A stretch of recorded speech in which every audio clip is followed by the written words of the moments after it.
Le désir de découvrir le monde et ses différentes cultures fascine énormément notre génération. Sortir de chez soi permet de prendre conscience des réalités internationales qui s'avèrent souvent très intéressantes à explorer. Et parfois, on peut constater des similarités assez étonnantes. Commençons cette capsule sur les voyages avec la rencontre de Stéphanie Terrien. Tu as eu la chance de vivre un voyage au Honduras quand tu as terminé ton secondaire, puis c'était d'origine humanitaire.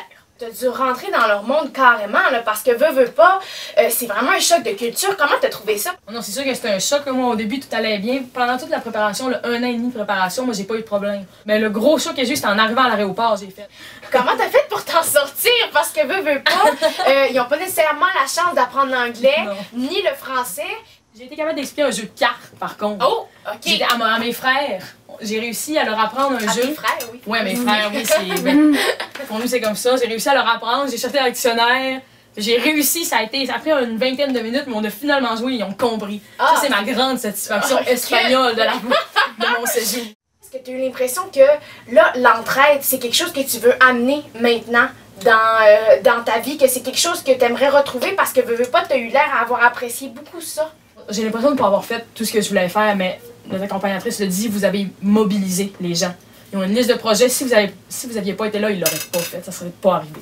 On le veuille ou non, 10 jours dans une famille, c'est pas si long que ça. Non, c'est sûr. C'est pour la première fois, oui, mais t'as pas le temps de tout faire, t'as pas le temps de tout... Nos liens commençaient vraiment à se développer puis à se créer, puis il a fallu se séparer de nos familles. Là. Quand j'ai eu la chance de faire mon stage humanitaire au Honduras, j'ai pu en ressortir vraiment plus grande. J'ai eu l'impression de faire la différence. Récemment, Anne-Sophie Bergeron a elle aussi visité l'Amérique centrale dans le but de perfectionner sa troisième langue, l'espagnol. Anne-Sophie, tu arrives du Mexique. Tout récemment, tu as fait un voyage linguistique là-bas pour perfectionner ton espagnol. Parle-nous de ton expérience. Dans le fond, on allait là-bas, c'était un voyage avec le cégep. 4 heures par jour, dans le fond, on avait un cours d'espagnol avec une prof là-bas. On avait des activités un peu partout dans la ville. Est-ce que tu vis dans une famille? Ouais, c'est ça. Moi, je les appelais ma mère, mon père. C'était vraiment comme ça. Eux autres, ils m'appelaient ma fille. Dans quel but tu as voulu faire un voyage de ce genre-là? C'est quand même, il faut du guts pour partir 3 semaines au Mexique. Pour moi, c'est intéressant de découvrir une autre culture, de me sortir de ma zone de confort. 3 semaines, c'est pas rien. T'as le temps de te dépayser puis de vraiment adapter un autre mode de vie. Puis c'est justement ça que je voulais vivre tout en étant dans un autre pays que je n'étais jamais allée. Est-ce que tu l'as vécu? Oui, j'allais vraiment vécu. En 3 semaines au Mexique, tu as dû avoir le temps de découvrir vraiment la ville et l'environnement où tu étais. Parle-nous un peu de la culture là-bas. Où ce que j'étais au Mexique, c'est à Mérida. Puis j'étais dans le Yucatan. Puis le Yucatan, c'est très culturel. Il y a des mets, dans le fond, des mets typiques là-bas que j'ai pu goûter avec ma famille. Ils m'ont emmené dans des restaurants typiques. OK, fait que dans le fond où tu es allé, c'est vraiment un endroit où on prône les échanges culturels puis on aime faire découvrir aux jeunes les nouvelles cultures. Oui, exactement. Avec nos cours, dans le fond, souvent, la dernière heure du cours, on se rendait dans une classe de Mexicains qui apprenaient le français. Okay. Puis nous, on parlait en espagnol, puis eux autres nous répondaient en français.